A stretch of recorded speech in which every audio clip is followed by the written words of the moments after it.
Thank you very much, and especially to the organizers and especially Ernesto for the kind invitation. It's a pleasure to be here again. And well, in these 30 minutes, I just want to give you some report on some ongoing joint work with Markus Schimmick in Trondheim. Some of it is already published, and but there will be some more hopefully coming. So let me start first with giving a bit of a motivation about this thing. So with a kind of classical idea. So the idea is we want to look at the characteristic homomorphism from Hochschild cohomology of a DG category to graded centers. And we want to give it a slightly more conceptual interpretation, which then allows us to apply it in different situations. And at the end, I will come up with some examples from algebraic geometry and algebraic topology, which might be interesting in its right. So let me just start very basic. In my lecture here now, everything will be over a field.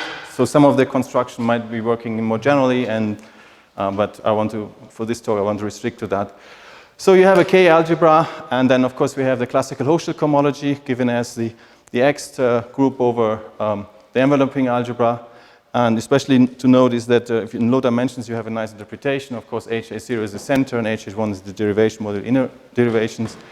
And you can now look at, for example, some derived categories associated to that in this K algebraic situation. So take the derived category of, let's say, left A modules, and then the bounded derived category of finally presented left A modules, which is a full subcategory. And then you can play the following game. So take a cohomology class in dimension n. Yeah, so that's an element in this X group, or interpreted in the derived category. You can see the homomorphism from A to A, and this is the n-fold shift. That gives me a natural transformation between the left-derived functors of these functors which I have there. Tensing with A and A shift. And in this case, you have a flat right A module, so everything becomes very simple. So you get the identity functor, and on the other one you get the n-fold iteration of the shift by one. And so this means you get a natural transformation from the identity functor into this n-fold shift functor. And then, of course, what you can check is that this actually more is true. It is actually somehow graded commutative in the sense that it commutes very nicely, this natural transformation shear of eta with the shift functor. So it really lies in the graded center of the algebra A. So that's the definition for it. Now, if you compose it with a restriction map, then of course we get a well-defined map from the Hochschild cohomology into the graded center of the bounded derived category. And that's what we mean by characteristic homomorphism of A. You can check that this is actually a nice homomorphism of graded commutative K algebras. So this is a classical situation. Now we would like to extend this to the setting of the DG categories. So let me recall a little bit of, but I think the audience knows very well or better than me, the machinery. So let me just go through this very quickly. So because I want to make some differences in the constructions for linear categories and graded categories and DG categories, let me just recall very basically what it is. So you have a K linear category. So you have basically the morphism sets decorated with a structure of K vector spaces enriched over that. You have an associative composition morphism and identity. Then you have a graded version, so basically you take graded K vector spaces, and especially if you have a degree 0 part of a graded category, that's a K linear category. And you can see any K linear category as a graded category by placing it into degree 0 if you want. And then we want to look at differential graded categories, so something enriched over complexes. So let's say you take structure of differential graded K vector spaces on the morphism sets, and same things as before, and especially, of course, if you have just one object case, which we always will have in this more general framework, but nevertheless it's always good to remember it. In this case, it's just a unital DG algebra. And for example, you could take a DG algebra itself, then they take the category of differential graded C module, that's a DG category, and you can look at some full subcategories as well. Now, if you have a DG category, of course, you have the temptation to take homology of all the morphisms. No? And so that you can do, of course, you take a DG category, you build what is the homology category, or something also called the graded homotopic category. So you take the homology of all the morphism sets. So you have a complex there, and you can take homology. And then, of course, the homology category you get then, it has the same objects as the one before, is now a graded category. And the degree 0 part is what's normally called the homotopic category in this ungraded sense. For example, if you take again one object, then you get just a graded homology algebra.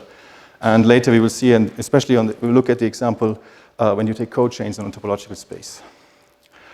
We also want to have a bit more freedom, so we also want to throw in automorphism. So let me say a little bit about automorphism, and I don't want to be totally precise here, but more or less precise as we needed it. So let's say we have a linear automorphism of K linear category, and then we get a graded category with the same objects by just setting a grading by just taking n-fold iterations of this automorphism, and then you can recover C in degree 0 part. So that's just a way of producing a grading, let's say, and producing a graded category out of a linear category. And in fact, this T actually extends to a graded automorphism. For example, we can make the following remark that if you have an automorphism of differential graded category, then of course it induces an automorphism of its homology category. And you can look at several examples, for example, triangulated categories and things like this, and the shift functor. And well, if you have a graded category, then you can look at its identity functor. That's a graded automorphism. But it does not necessarily have to come from a functor on the degree 0 part. But if you have the special case that let's say you have a graded algebra, then an automorphism is a graded automorphism of this graded algebra. And in order to have some nice way of moving around between, you can introduce this kind of, we call it parity functor, but it's just, if you have a graded category, you just define it on the identity of objects, and basically what you do is you send f to this -1 to the degree of f. So that's this plays an important role to go from if you want to have automorphism or non-automorphism, you want to kind of compare the situation. It's quite neat to have this functor floating around. Now I have to talk about centers. So if you have a K-linear category, then you can look at the Bernstein center. So that's the set of all natural transformations from the identity functor to itself. And that gives me a commutative algebra under composition. And especially if you take a normal algebra, then you get the usual center of A. And you can also check if you have a category of, say, of A modules that contains a free A module of a set of rank 1, then this center you can calculate is isomorphic again to the center of A by just giving evaluation on the generator. If you have a graded category, then we would like to, of course, take into account the gradings. So let's define the graded center. And this is not the one you might normally see in the literature, but I'll come to this later. So we just define the following. So you take elements in degree n. So these are the families of morphisms in degree n, so in grade n, that are natural in the sense that for each morphism you have this kind of commutator relation, graded commutator relation. Then you can check that this is a graded commutative algebra. Composition is again composition is given with morphisms, and then you can check that the zeroth part of this graded center is contained in the center, the Bernstein center of the degree 0 part, which is the K-linear category. But not necessarily equal if C is not concentrated in degree 0, of course. So you can play around with the different centers. And we can also throw in automorphism. So what does it mean? Well, if you have such an automorphism for the graded categories, then which preserves the grading, then we can define the graded center with respect to automorphisms by just having some kind of subspace of all these elements I have there before, which are also compatible with T up to sign. So you get this definition, and if you throw in the parity functor, then you would get the classical graded center. So it's basically a way of if you have no automorphism, you can just introduce one. The first thing you can check is actually, and this is what I meant, so this is normally what you see in the literature, that if you have a K-linear category together with such an automorphism T, then the degree n part of the graded center of the associated graded category with graded automorphism is basically given as a subspace of all these natural transformations. It's C to Tn of functors from C to C. So we have this description, which I had at the very beginning, if you remember. I had the graded center of the derived category. And this is exactly what we get here in this case. So, and remember, the Bernstein center was just defined by all natural transformations from the identity functor for a K-linear category. And so you can actually see that this Z0 part of this graded version of the automorphism T is contained in the Bernstein center. And it's, of course, equal if T is just identity. These are just some simple examples. So now, if you take a DG category, then, of course, you have more structure. The graded center will actually be a DG algebra. And the homology gives a graded algebra. You can build homology. And here's an example you can check. If you take the graded category of, say, DG modules of an algebra A, and just take the shift functor, then you can look at the full subcategory of bounded objects. And what you then get is, if you calculate the graded center, there's only something in degrees 0 and 1, and in fact, it's isomorphic to the center of A. So that's a first example. Okay, now we have to define Hochschild cohomology. So let's start again with the K-linear category first, even though the definition is kind of more or less the same. You just have to take into account the gradings. But I want to be sure that we have certain clear viewpoint on the different versions of this for the different types of categories.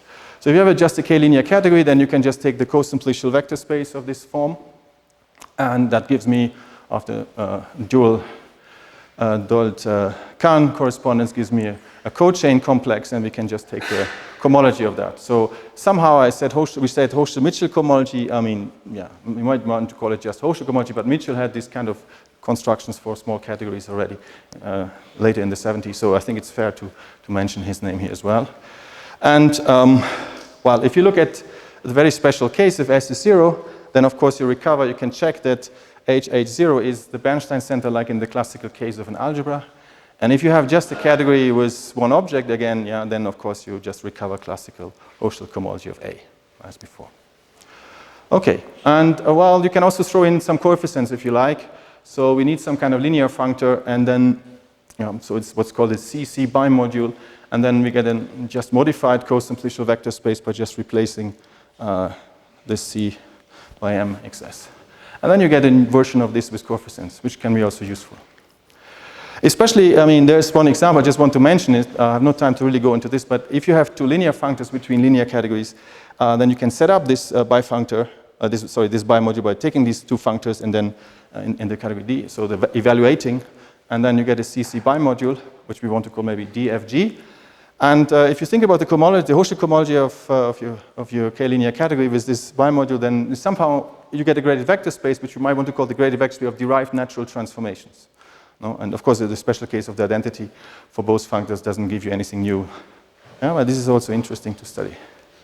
Okay, now if you have a graded category, you get another grading, of course. And so you get a co-simplicial graded vector space.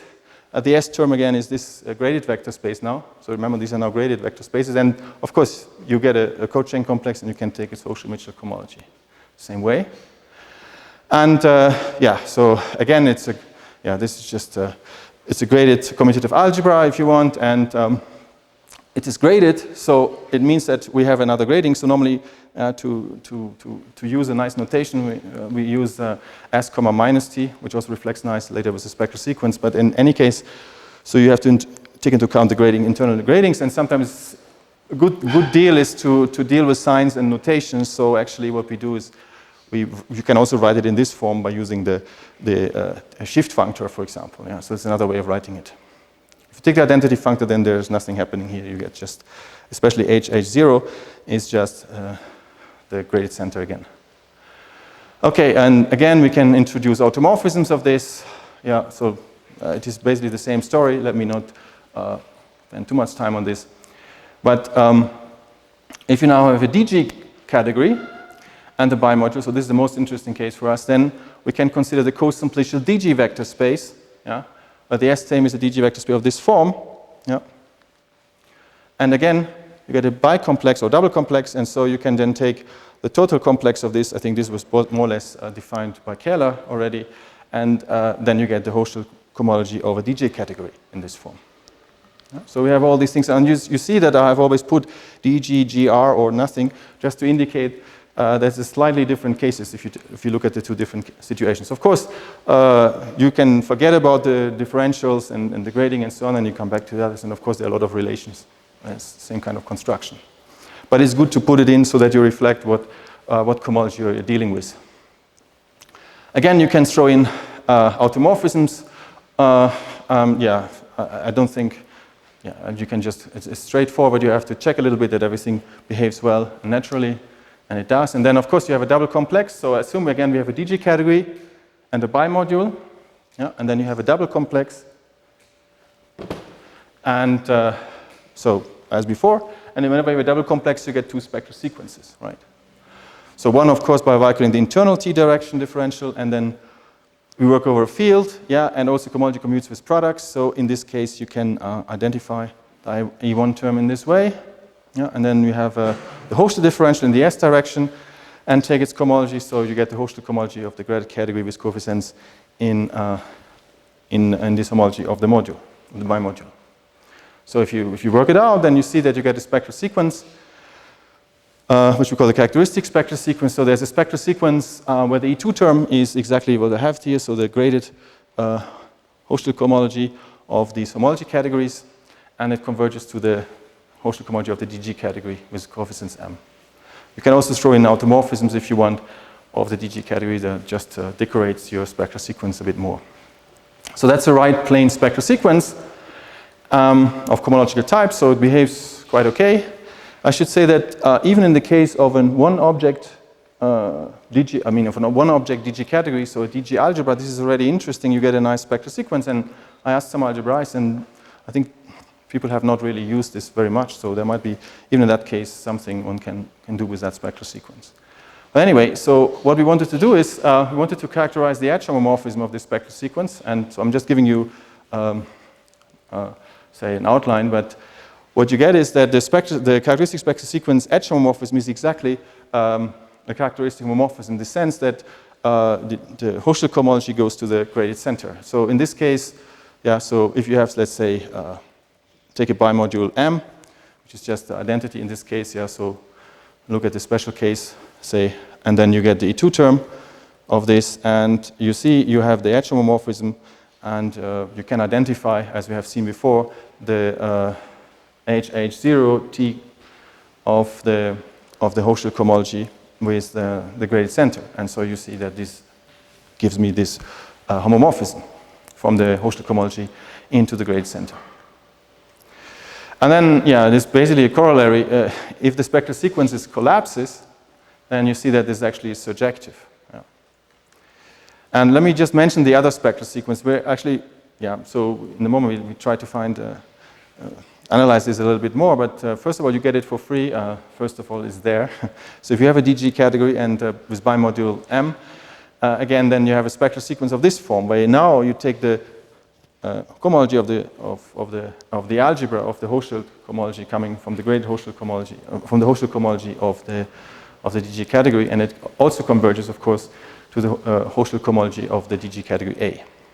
Yeah, and you can again throw in automorphism. So this is all very nicely you can work out. Let me give you, I have, I think, 5 minutes left, so let me just mention 2 applications very quick. And for simplicity, let's assume that K is the complex numbers, and you, let's say, have a smooth projective scheme. Then you can take the Hochschild cohomology of X, so that's defined either as this X group by taking push forward of the diagonal, or you can also write it down the boundary derived category of coherent sheaves over X cross X. And you can show that the Hochschild cohomology actually is, of X is isomorphic to the Hochschild cohomology of the DG category of perfect complex on X. Yeah, and there you have the shift functor. And then using, in this particular case, we have the Hochschild-Costan-Rosenberg decomposition, of course. So we have a nice decomposition of the cohomology. And now you can try to calculate these 2 things. And for simplicity, let me just take the case of a smooth algebraic curve, which is already interesting.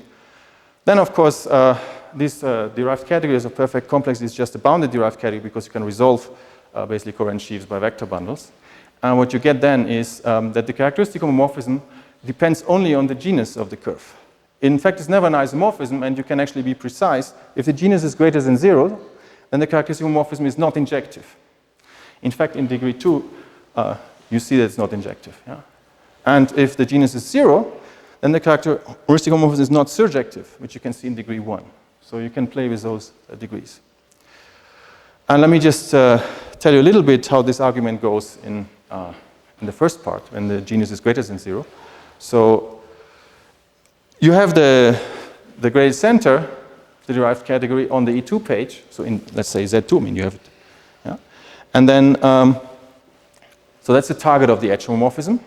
And you know it's trivial because smoothness implies that the global dimension is 1, and the category of coherent sheaves is hereditary. So this is, of course, a special situation, which might not always hold in general for more complicated varieties. And in fact, also for curves, you have a very simple reduction of the HKR decomposition, so it's just H1 with the time sheaf. So, and then you can check, so if the genus is 1, then basically what you get is this is of dimension 1, which is greater than 0, and this second Hochschild cohomology. And if the genus is greater or equal than 2, then this is of dimension 3Gx minus 3. Not so surprising. And so in both cases, non-zero. No? So in all these cases, the kernel of the edge homomorphism is not 0. Yeah? So this gives me this result. Let me give you an example in topology. In this case, we only care about the one object case. So we take a DG algebra of singular cochains of a topological space X with coefficients in the field K. Yeah? Again, K is a field. And then our characteristic spectral sequence degenerates, I mean, not degenerates, sorry, simplifies, I should say, to this. And that was kind of in special cases in algebraically already constructed by Moore in the 60s. And it's not the Allenberg-Moore spectral sequence, I should say that, no, it's another paper where he kind of filtrated the bar construction. In Sync, you can construct it also directly if you want. But we don't have any conditions here on X. So you get so it's an interesting spectral sequence actually. So you relate. Normally, yes, but in this case, we don't need. Get over the inverse limit, which you don't know. Okay. You mean for the cohomology of X? Yeah. Okay. That is an issue. Yeah. Okay. I put some conditions under the carpet here. In any case, what you get is you get if you take the characteristic homomorphism of this spectral sequence, so the edge homomorphism, then it relates the cohomology of the cochains with the cohomology of X. Yeah? And in fact, here everything is commutative, so there's not much to say. So this spectrum indeed comes up in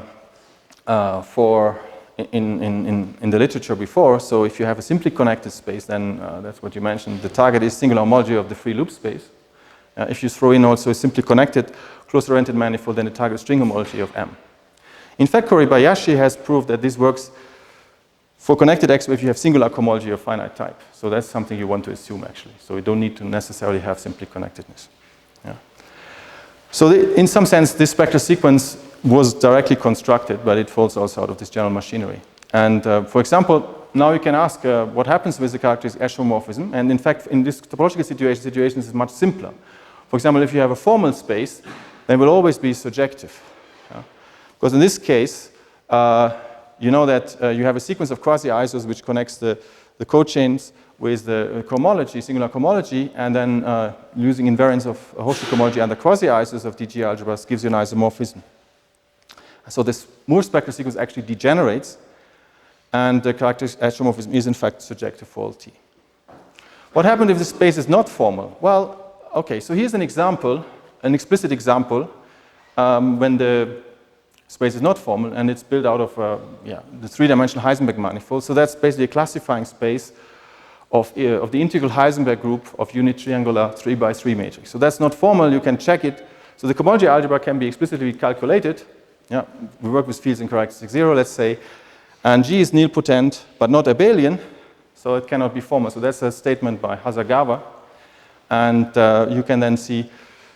But still, you can check explicitly the spectral sequence. You can work through the spectral sequence, and you will see that the edge homomorphism is surjective again. So there's an explicit example of a space which is not formal, but is still surjective. So the question then you can ask is, what happens for general topological spaces over a field of characteristic 0, or even with other characteristics? Yes? Do you know if the spectral sequence collapses at the No. Yeah, that's the point. You have to go. It's a bit of a dirty. But in some sense, what you get is, if you take a field of characteristic 0 and any topological space, then actually we can prove that it's actually surjective. So how does this argument work? More or less is the following. So in the case of characteristic 0, at least you can replace this DG algebra of cochains on X by some quasi-isomorphic differential graded algebra, which is strictly graded commutative. And then having, you get isomorphisms of this form, and use Hodge decomposition for Hochschild cohomology of commutative algebras, and then the cohomology of X actually appears as the 0 summand, and so the cohomology has to survive the spectral sequence. So this is and in case of the Heisenberg group, you can actually more explicitly see what happens, how you survive classes. And now the question is, what happens in general for a general field is not so clear. Yeah? So I think there are some ways of using maybe E-infinity structures to deal also with that case. But of course, you can't do these arguments with Hodge decompositions in a non-characteristic 0 case. So that's one of the aspects of it. I think I'm probably finished. I should finish. Yeah, so I think I'm done. Thank you.